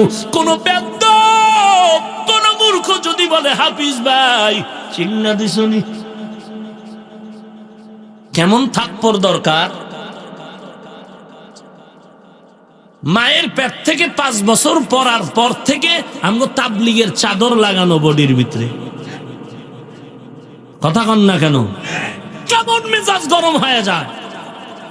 কিন্তু ওই যে ওস্তাদরা কইছে, মুরব্বী দেখলে চিনো আর না চিনো সালাম দিবি, এই যে আদব শিখাইছে, থাপ্পড় মারার জায়গা আছে নাকি? মূর্খ। কয় হুজুর সাল লাগাইছেননি, সিল্লা দিছেননি। তাহলে আমাকে যদি বলে আমি 20 বছর মাদ্রাসায় পড়া, এরপরে ওয়াজের ময়দানে না আইয়া যদি 1 বছরের জন্য তাবলিগে যাই, জুমার নামাজ গরুয়ে ফরাইব। বুখারী তুই ফরা, মাদ্রাসায় তিরমিজি হাদিস তুই ফরা, তোর বাপেও ভারবনি, খবর দিয়ে ডাক দে। ইলিয়াস রহমাতুল্লাহ আলাইহি বলেছেন, 6 উসুলের মাধ্যমে তুমি দাওয়াতের কাজ করো। কারা করবে, কারা, কাদের জন্য এই 6 উসুলের কাজ? যারা সংসারের ঝামেলায় ঢুইকা গিয়া কোরআন শিখতে পারলো না, হাদিস শিখতে পারলো না, ব্যবসার ঝামেলায় ঢুইকা গিয়া কোরআন শিখতে পারলো না, নামাজ কালেমা শিখতে পারলো না, তোমরা সংসারের ফাঁক দিয়া ব্যবসার ফাঁকে ফাঁকে 3 দিনের জন্য দিনের কাজে সময় দাও। 6 উসুলের মাধ্যমে কালেমা শিখো, নামাজ শিখো, রোজা শিখো, নিজের ঈমান আমল মজবুত করো। পারলে 1 বছরের জন্য যাও, পারলে 40 দিনের জন্য যাও, দিনের জন্য সময় লাগাও, সময় লাগাও। আল্লাহর পরিচয় নাও, নবীর সুন্নতের আমল করো, কোরআনটারে সুন্দর করে পড়ো, তোমার ফ্যামিলিটারে কোরআনের বাগান বানায় দাও, জান্নাতের বাগান বানাও, মদিনার সুন্দর রঙে রঙিন করো। এরে নবীর উম্মতের দল, তুমি পারো নাই, তুমি যাও কালেমা নামাজ রোজা ঠিক করতে, তোমার জন্য এগুলো করা হয়েছে। এরপরও তো আমরা বসে নাই, সুযোগ হইলে ছাত্রদের পাঠায় দেই। বৃহস্পতিবার জহুরের আগে ক্লাস শেষ, সব ছাত্রদের বললাম আশেপাশের মসজিদগুলোতে চলে যাও, মানুষের সাথে মহব্বতের সালাম দাও, নামাজের দাওয়াত দাও। কালকে শুক্রবার মাদ্রাসা বন্ধ, সারাটা দিন ওই এলাকায় যাও, তোমরা ওই মসজিদে যাও, তোমরা আর এক মসজিদে যাও, শনিবার সকালবেলা এসে ক্লাস করো। এরে নবীর উম্মতের দল, টঙ্গীর ময়দানে ইজতেমা, টঙ্গীর ময়দানে বিভিন্ন অঞ্চলে ইজতেমা হচ্ছে, বিভিন্ন জেলায় ইজতেমা, বিভিন্ন জোর চলতেছে। মাদ্রাসা পরীক্ষা না, পরীক্ষা 2 দিন পরে নেব, যাও তাড়াতাড়ি সেখানে চলে যাও, টঙ্গীর মাঠে চলে যাও।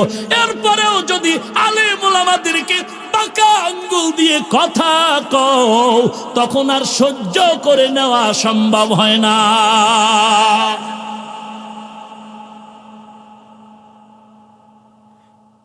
আলেম মানি তাবলীগ, আলেম মানি, কথা বুঝেন নাই? এটা কঠিন ভাবে লাগানো। আগুন মানি গরম নাকি ঠান্ডা? আগুন বলতেই ঠান্ডা না গরম? আলেম ওলামা বলতেই তাবলীগ। যদি কোন আলেম বলে আমি তাবলীগ পছন্দ করি না, আমি বলবো তুমি আলেম না। আগুন মানি কি? আগুন বললেই কি না দেখতে হবে এটা গরম না ঠান্ডা? আগুন বলতেই গরম, আলেম ওলামা বলতেই তাবলীগ। এরপরে যদি বলে আলেম ভাই তাবলীগ করেননি, প্রশ্নটা কেমন হইল? কেমন মূর্খ! ছেলে বিয়া করছে, মা বাবারে জানায় নাই, না এরকম ঘটনা? 1000 লাখ বিয়া করছে মা বাপ, বাবাই শুই না মাথা গরম, ছেলের দম কয় কয় বেয়াদব, বিয়া করলি জানাইলি না কেন? তোমার বিয়ের সময় আমারে জানাইছনি। এটা যেমন গাদ্দারি বেয়াদবি প্রশ্ন, যে আলেম জীবনটারে কোরআনের পেছনে হাদিসের পেছনে মদিনার নবীর মোহাব্বতে কাটাইলো, মানুষের বাড়ি দাওয়াত দেয়, কালেমার কথা কয়, কত গালি কত গালি কত গালি কত কষ্ট, এত গালি এত সমালোচনার পরেও কোরআনের কথা বন্ধ নাই, মানুষের পাও দ্বারা বন্ধ নাই। এরপরেও যদি কোনো মূর্খ আলেম ওলামাদেরকে আলিফ পাতা জানে না, সালাম জানে না, কোরআন বুঝে না, হাদিস বুঝে না, এর মতো বান্দা যদি আলেমের কয় তাবলীগ করুনি, এটাও গাদ্দারি মূর্খতার প্রশ্ন। আর কেমনে বুঝাইতাম করে বাঙালি, কেমনে বুঝাইলে আলেমদের সাথে মোহাব্বত গাঢ় হবে, আর কেমনে বয়ান করলে মানুষ আলেমরে মোহাব্বত করবে। এরপরও যারা তাবলীগের বিরুদ্ধে কথা কয় আছে না নাই, আমরা দাঁত ভাঙ্গা জবাব দেই না? অলিপুরি সাহেব দামাত বারাকাতুহুম জীবনটা কাটায় দিলেন, তাবলীগের পক্ষে জবাব দিলেন, বেদাতি ভণ্ড মুনাফিকের বিরুদ্ধে। কথা ঠিক নেই? ছয় উসুল কোরআন হাদিসে নাই, কোরআন হাদিসে নাই, কোরআন হাদিসে নাই। অলিপুরি সাহেব একটা একটা একটা একটা পয়েন্ট পয়েন্ট চুলচেরা কোরআনের আয়াত হাদিস দিয়া বর্ণনা করে দেখায় দিছেন। এরপরে যদি আমি মানি না, মানি না, মানতে রাজি না, তার মানি দেখতে নারী চলন বাঁকা, ওর কপাল হেদায়েত নাই, এটা কপালের ব্যাপার। মিয়া নবীরে দেখলো 13 বছর, বরকতি চেহারা, এরপরও কালেমা। কেডা? আবু জাহাল। কত বড় বদমাইশ, হাতের মুঠায় পাথর নিয়ে কয় মোহাম্মদ কি আছে বলতো, বলতে পারলেই নবী বলে মেনে নিব। নবী বলে আমি জানি না, তোমার হাতের মধ্যে কি আছে কেন জানো না? আমি গাইবের মালিক না। গাইবের মালিক কে? আরো আস্তে করে বলেন, কুল লা ইয়ালামু মান ফিস সামাওয়াতি ওয়াল আরদিল গায়বা ইল্লাল্লাহ। হে নবী, উম্মতেরে জানায় দেন, আসমানের বাসিন্দা, জমিনের বাসিন্দা, তার মানে নবীরা ছাড়া না সবাই? আসমানের যত বাসিন্দা সব, জমিনের যত বাসিন্দা, মানুষ দানব যা আছে সব, কেউ গায়েব জানে না, কেউ গায়েব জানে না ইল্লাল্লাহ। একমাত্র গায়েব জানেন কে? শুধু আল্লাহ না, একমাত্র, আরো জোরে বলেন, একমাত্র আল্লাহ। এরে নবীর উম্মত, আমি আগেই বলেছি, বাতির সামনে হারিকেন যেমন চলবে না, পানি থাকলে তায়াম্মুম যেমন চলবে না, কোরআনের দলিল যেখানে স্পষ্ট সেখানে কারো চাপাবাজি চলবে না। সাবধান, এরে নবীর উম্মতের দল, নবীকে আমি জানি না তোমার হাতে কি, তো নবী কৌশল করে কাই হাতের ভিতরে তোরা কি আছো, তোরা নিজেরা আওয়াজ দে। রসুলের মুআজিজা, সাথে সাথে পাথরগুলো কালেমায়ে শাহাদাত পড়া শুরু করলো। আবু জেহেল এত খারাপ, ওর কপাল ফাটা, পাথরগুলো ফালায় কয় মুহাম্মদ তুই এত বড় জাদুঘর। কপাল ভালো না খারাপ? কপাল পুরলি রে বন্ধু, কি উপায়? ঘরে আগুন লাগছে, নতুন ঘর করা যাবে, গাড়ি ভেঙে গেছে, গাড়ি মেরামত করা যাবে, কিনা যাবে। কপাল যদি পুড়ে যায়, ওরা কপাল জোড়া লাগবে না। অনুরোধ করে বলছি রে মুমিন, আবু জাহাল নবীরে দেখলো, 13 বছর পর্যন্ত বয়ান শুনলো, একবারও নবীর মোহাব্বতে তাকাইলো না। অথচ ওমরের মতো বান্দা তরবারি নিয়ে যায়, আমার নবীর গর্দানটারে কাটার জন্য দৌড়ায়। আমার নবী মক্কায় বয়া দোয়া করে, ও আল্লাহ, 2 ওমরের 1 ওমর তুমি ইসলামের খাদেম বানায়া দাও।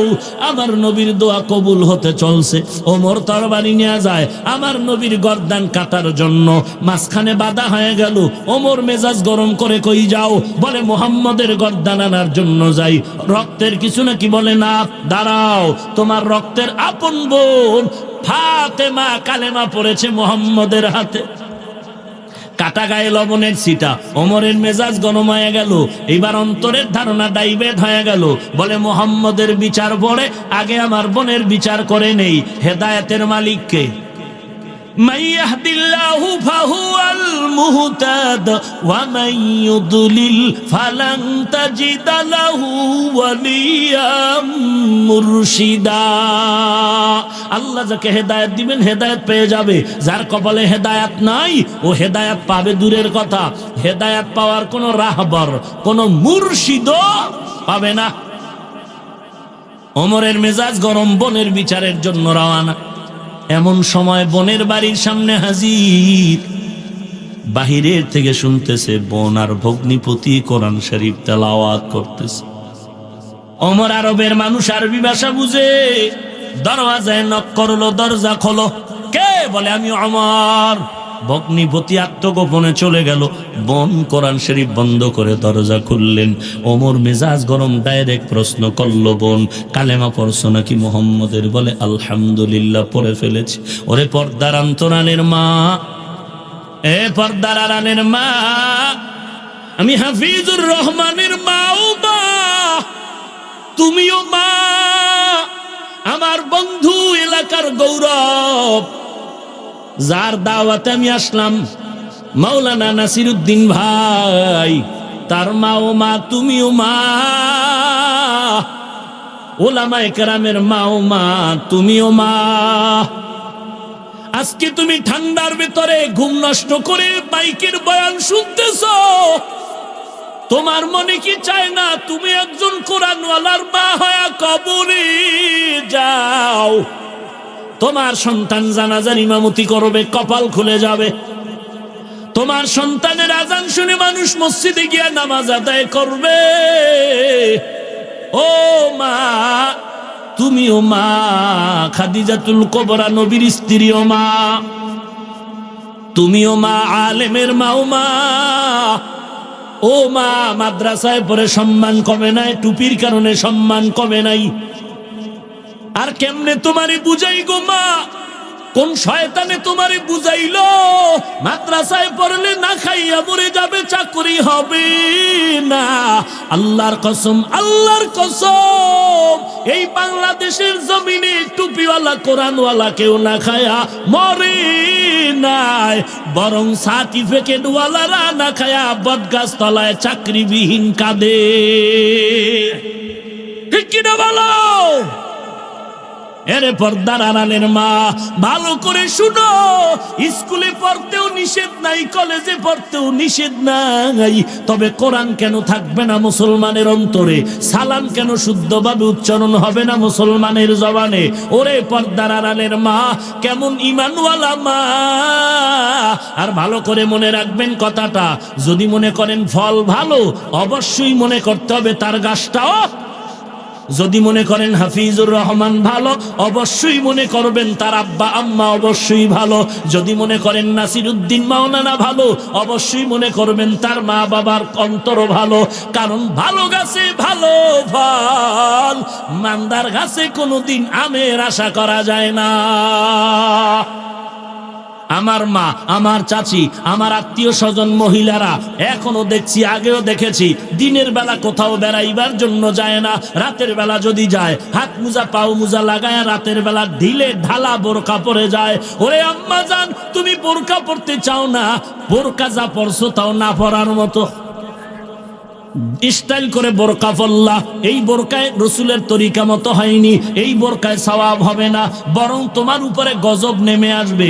আমার মা কোরআন তেলাওয়াত করে, তাসবিহ নিয়ে দরুদ শরীফ পড়ে, ইস্তেগফার পড়ে, আলেম ওলামার মা পর্দা করে। ওরে এই এলাকায় এখনো খোঁজ নাও, বহু ঘরে আমার মা আছে তাহাজ্জুদও বাদ দেয় না। আছে না নাই? ওরে পর্দার অন্তরালের মা গো, আমার মা মোবাইল নিয়ে যদি একটু সময় দেই, মা ধমকায়, দস্তরখানে খানা না খাইলে বাবায় খানার প্লেটটা সরায় দেয়, দস্তরখান কেন বিছাইলি না? নামাজ না পড়লে বাবায় গালি দেয়, বাবায় মার লাগায়। ওরে মা, আর তোমার কত কপাল ভালো, তুমি তুমি যদি স্বামীর ঘরে আইসা নামাজ পড়তা, তোমার স্বামীরও নামাজি বানাইতা, তোমার সন্তানের সুবাস ফুলের ঘেরানে গোটা দুনিয়া আলোকিত হয়ে যাইত।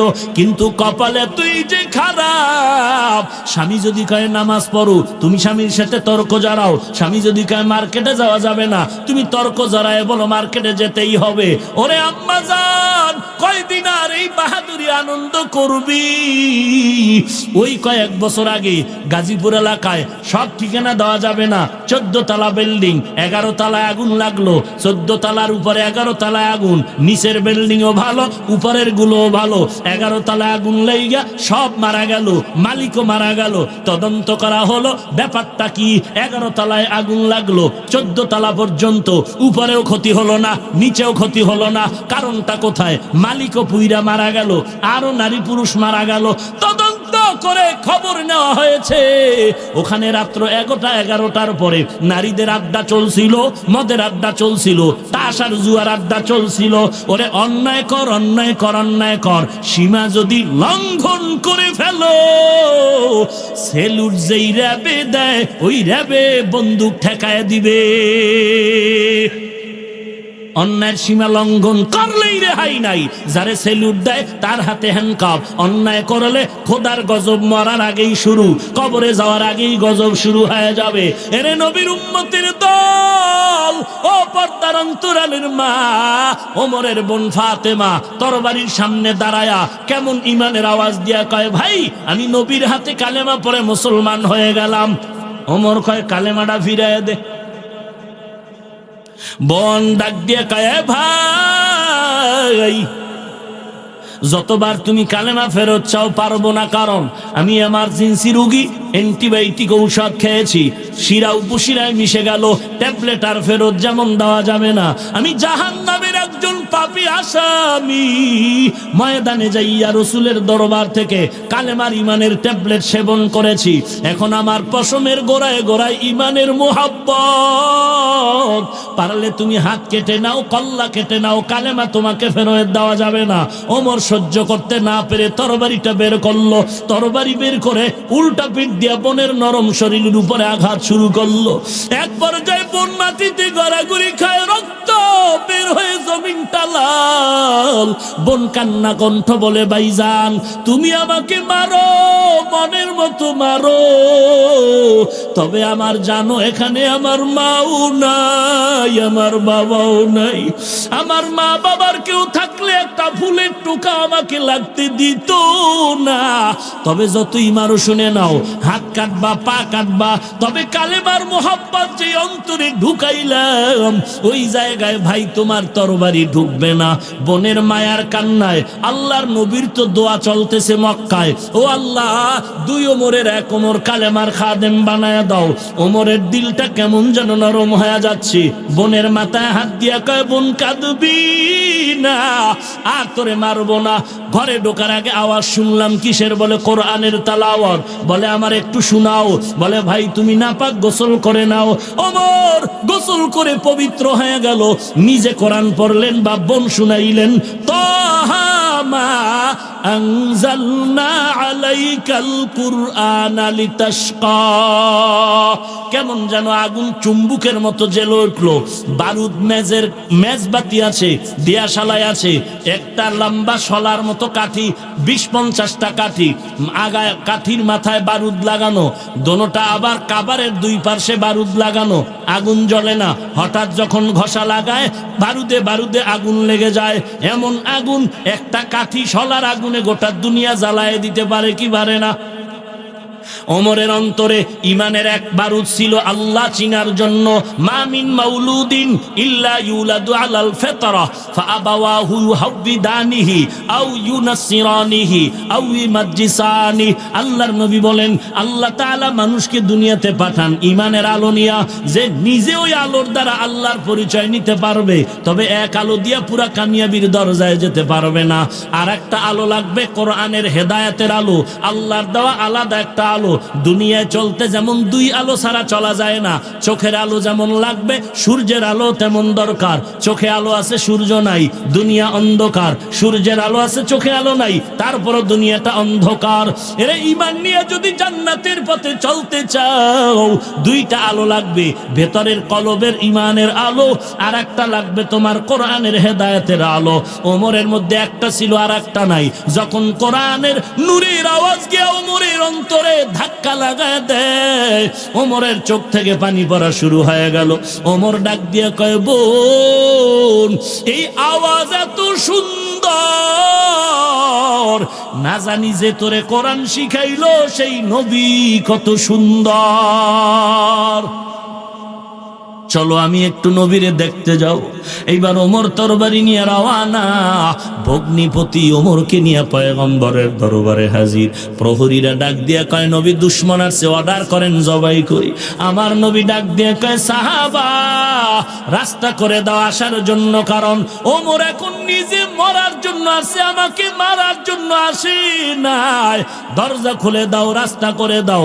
ওমর নবীর সামনে হাজির, তরবারিটা বের করে নবীর সামনে দিয়া বলেন, নবী বেয়াদবি হয়ে গেল, আপনার মাথা নিতে আসছিলাম, বুঝি নাই, তরবারি দিয়ে আপনি আমার মাথাটা কেটে দেন।